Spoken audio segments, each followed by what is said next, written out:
What's up, y'all? Welcome to Think About It Thursday. So Think About It Thursday, where we give you guys a little something to think about to help your cats live longer, healthier, and happier lives. My name is Jay. My name's Adrian. And together we are the two crazy cat ladies. Guys, this week it's all about the power of play. And guys, I know everybody's like, oh, well, everybody talks about how you have to play with your cats. Guys, we have the science today. We've got some science behind the power of play when it comes to our cats. Now, I'm going to tell you, for those of you, I'm just going to start this off and say, for those of you guys that think that your cats do not like to play, you are completely wrong. And case in point, this entire thing, this entire setup prop situation was just destroyed 3 minutes before coming live by Jack because we pulled up the right toy. Oh, so guys, it's all about the right toys when it comes to our cats and play. Now, listen, we understand we are just as guilty as many of you guys are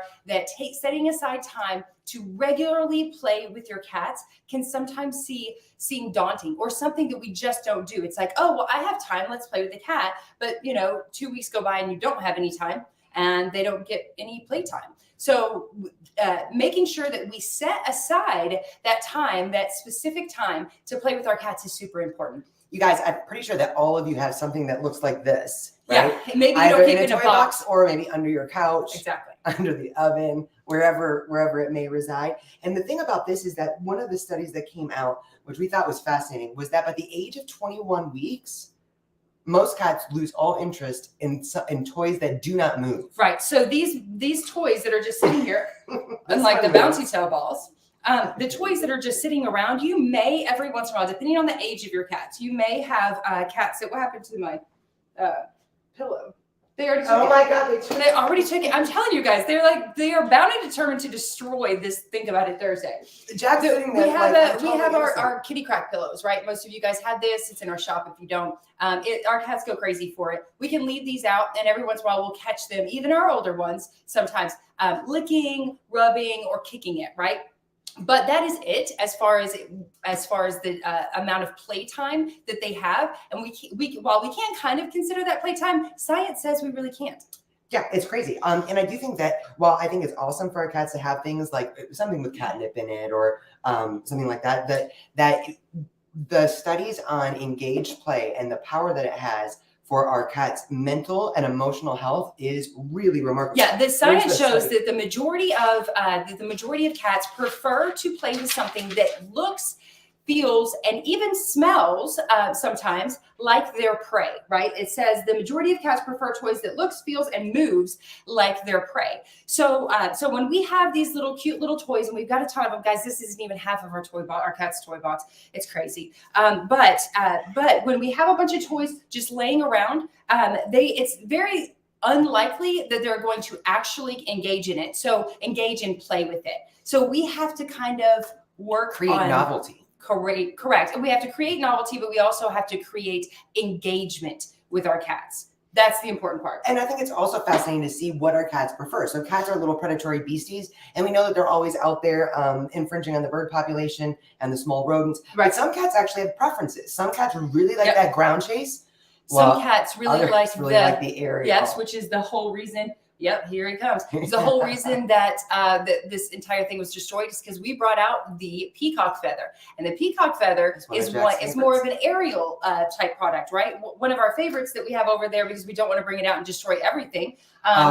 It's actually called Dabird, Dabird, and this one specifically goes crazy for Dabird. Anything. He is an aerial cat, right? He likes the feathers. He likes to jump. He likes to chase. He likes to pounce. He likes to do a little bit of stalking, but mostly jumping and pouncing, right? His sister is a little bit more on the ground level. No. On the ground level, right? So this is, I know you can barely see it, but it's a little mouse. It's a fluffy mouse. But she more likes the stuff that you run on the ground, right? So when we're thinking about our cat's prey, we think birds, but we also think mice, bugs, things like that. Now, I know a lot of you guys are saying, listen, I'm buying interactive toys, and we have two. This one is this one is a favorite of mine, specifically because it moves. As It's soon the as they floppy fish, y'all. right, it's the floppy fish. As soon as they touch it, it starts moving. It's fun to watch them. They still, however, get tired of it after. You see how he's not doing anything. He's like, that is so He's not doing anything.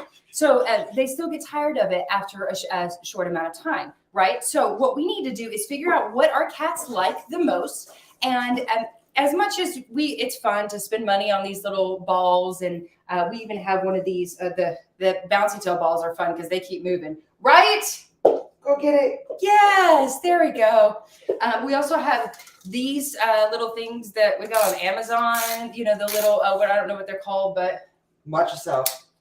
Yeah, like that. But here's what the truth is. There are tons of toys, and we love to get toys for our cats, but it's actually the instinctive nature of cats, the act of hunting that is most stimulating and most healthy for our cats. It is, well, here's the research. Yeah, so actually this is from PetMD. So this is another piece. This is not the study that we were just quoting. That's a different study. This quote, or this article is by PetMD, and it was some research done by veterinarians, and it said constructive playtime for cats is a much needed exercise, explains DMV, blah, blah, blah. 1 hour of play increases a cat's healthy lifespan by 4 hours. I would love to know where they got that number from, but it often improves mental health too, which we know that. Lessening anxiety and destructive behavior. So, guys, the take home here is you could spend all your money on this. Mm-hmm. You can just not spend a whole lot of money and use the little whatever you have ball. You know how cats love the screw top caps for your water bottle and stuff like that. They love that for a short amount of time too. But if we want to increase the overall lifespan of our cats, their overall mental health, we want to decrease the behavioral issues. One of the best things that we can do for our cats is engage on a regular basis with a toy that they specifically like. Now, next people are going to say, well, no, but seriously, I have a cat. He's overweight or he's older. He doesn't like to play.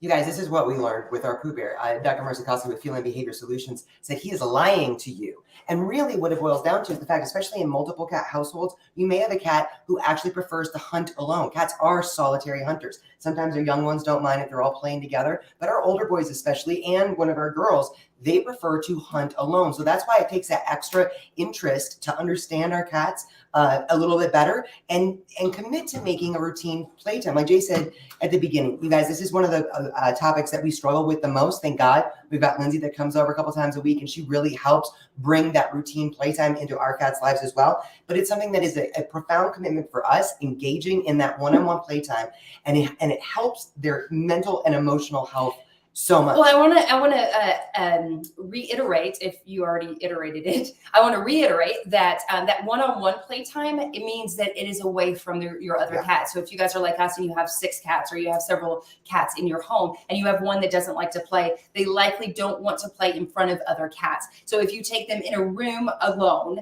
and close the door and engage with them, we call this confidence building sessions, and we engage with them in playtime one-on-one with our undivided attention, they will start playing. Our 18-year-old does it. Our overweight, spicy Cheeto, he does it. They will actually really engage and play, and you see that confidence level go up and their stress levels go down with just even 15 to 20 minutes, guys. Every feline behaviorist that we've ever met, and Linda and Rita over at Cat Behavior Alliance will reiterate this as well.